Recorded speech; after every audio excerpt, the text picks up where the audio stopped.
So this is my Honda CBR1000f. It's a German import which I bought 2-3 months ago, and I've only done 35 miles with it, and that's because there was a few things that needed doing to it really, but overall the bike is in really good condition. It's been stored for 4 years. It's not a barn find, but the owner who had it before me found that he couldn't ride it anymore, and I'd had my eye on it for a while. So eventually, after having 2 others, I bought this one. So I'm going to show you around it and show you what I've done to it. It rides so well, this bike, even in slow conditions like this. But the reason I brought it down here was because obviously it's very bumpy. I want to make sure nothing falls off.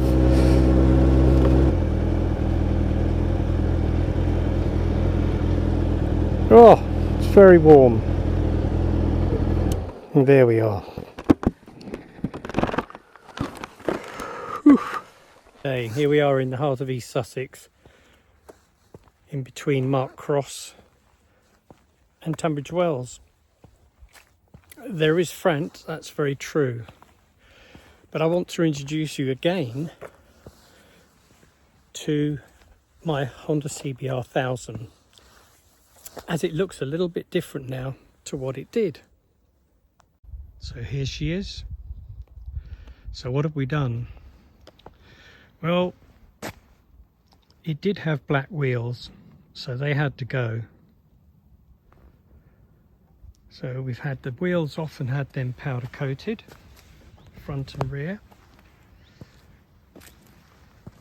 And we chose white. For my sins, look already, that's brake dust. So what else did we do? We've replaced this panel because it was melting on the exhaust. It wasn't really positioned very well. And I've had to repair all behind here where this mounted on, because it wasn't on there very well and the mountings had broken, which was a shame, but actually the repair went very well. So now she's looking pretty good. The one major thing that I forgot was the swinging arm.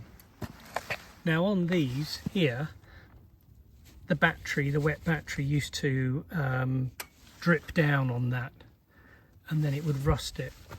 So I've had that off, put new bearings in it, and it's also been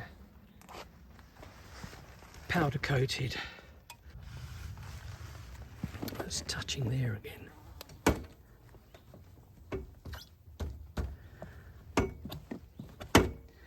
Anyway, that might need a bit more of adjustment on that bit of exhaust there. I did tighten it up, but it doesn't seem to be blowing. But everything about it is really nice. Don't know why anybody would want to paint their wheels black, but they did.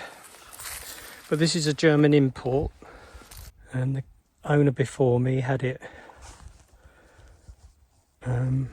a few years, but sadly couldn't ride it. It was giving him too much pain, and I've got to say the position isn't the best. I'm surprised how high these pegs are actually. I wasn't expecting those to be quite so high.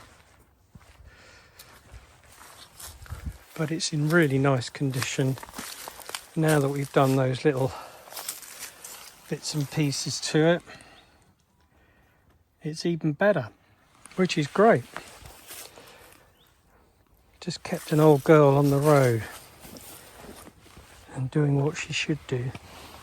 I mean, obviously at the end of the day you can't help if you can't ride something because you're not well enough to ride it, or it gives you pain or whatever.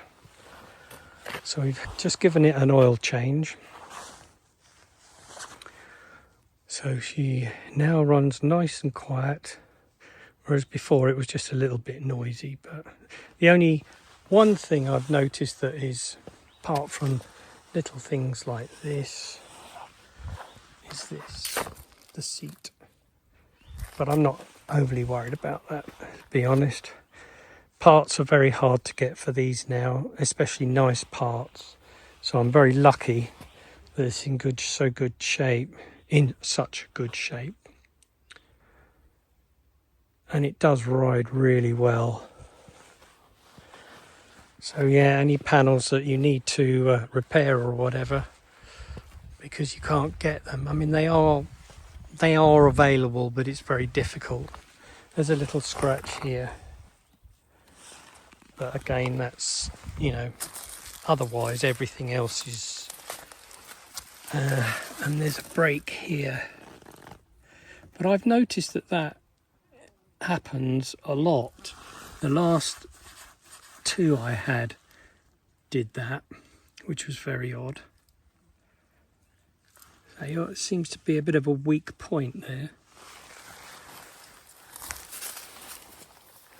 And there you go.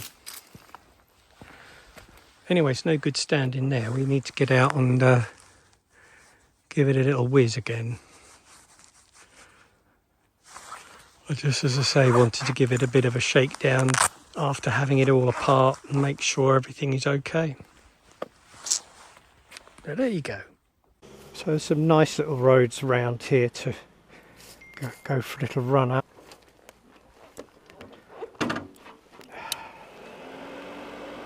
Oh, she's getting warm.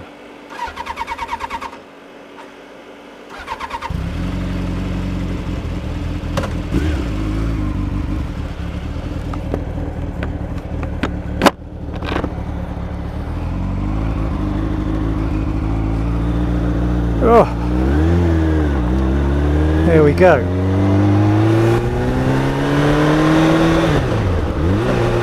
Not used to the clutch yet, it's quite high. May need another one, I don't know.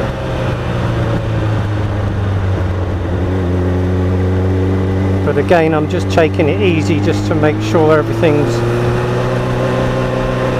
in place.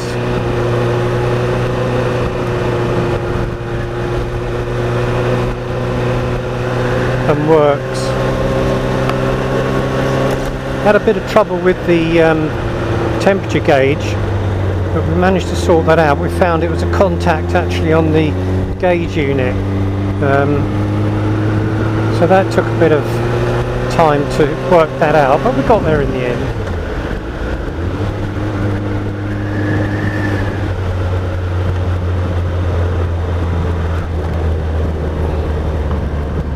The only thing with these super sport bikes is your wrists. The weight is all on your wrists. And although I grip the tank with my knees to take the weight off, you can't necessarily work the gears and brakes when you're gripping with your knees. Getting more and more used to the clutch. And it's good to be out on a, you know, considering I've had her about 2-3 months, and not really, well, I haven't ridden her, it's literally been brought home, stuck in the garage and left so that I can do what I wanted to do on it. It's a very sure-footed Honda, as they always are. I'm not going to mention the reliable word, but I've done it now. But yeah, they are. As long as you look after them, there's nothing wrong with them. As I say, I've had 3 of these now, and I've basically done work on all of them, just simply because of their age and because of the plastics that obviously need attention.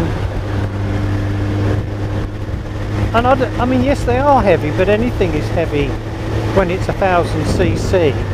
So, you know, my BMW 1300K was, you know, mighty heavy, but it rode very similar to this, which is surprising. You know, I realised how similar they were.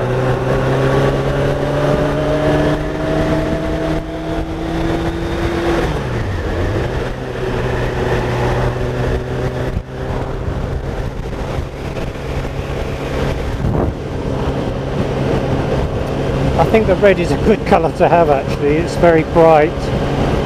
And the beauty of all of this is that this front dash panel here has remained the right colour and it's not faded like a lot do, which is a good sign, which means it's been kept indoors and not been left outside in the sunshine for any period of time. These are still available, but obviously in varying degrees of condition. So to find a really nice one like this, I was very lucky. I mean, I wasn't really looking for one, to be honest, but only because I knew that my friend had this, which was why I decided to buy it.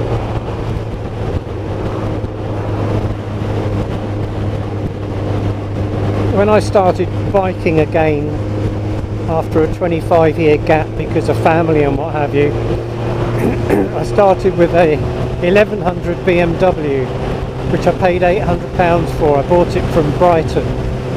Needed a lot doing to it to clean it up, but it was basically just left outside. Then I sold that and I bought an R1100RT ex-police bike. The next one after that, well, I then discovered that I was following Norley Itchy Boots, and because of her love for Royal Enfield, I actually bought myself a Bullet. So I then sold the Bullet and bought one of these. Then I sold one of these and bought a blue one. I then sold the Bullet, and eventually after a period of time I bought another one.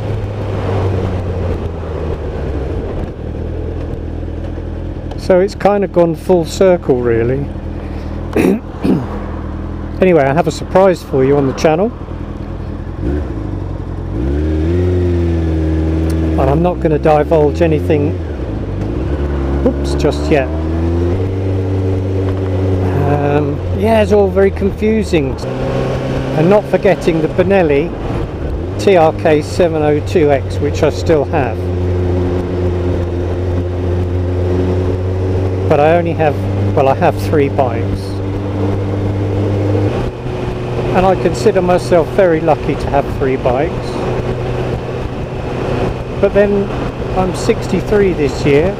I've had prostate cancer. And apparently you only live once. So if you want it, you'll find a way to get it. And I did. Hook or by crook.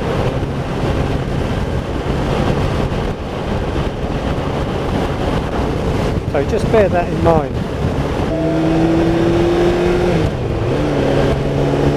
It's got a very clunky gear change, which surprises me. Especially from first to second, but maybe that's normal, but I don't remember it happening before. Oh, it's just so nice to get some air.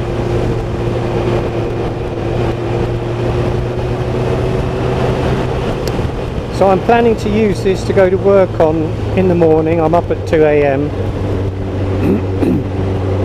and another reason why I wanted to make sure this was all okay.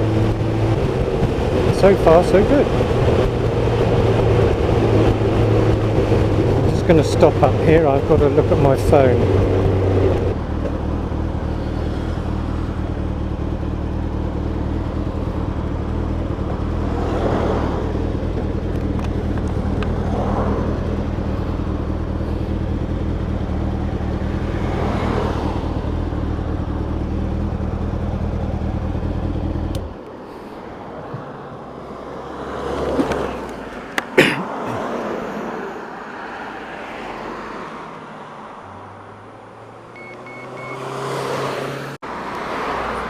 Well, thanks for joining me on this little update on Rhonda number 3.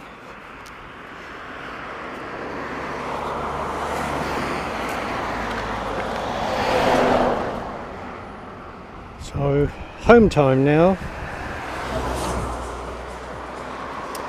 I put her back in the garage until tomorrow. Thank you very much, EastSussexBiker saying goodbye.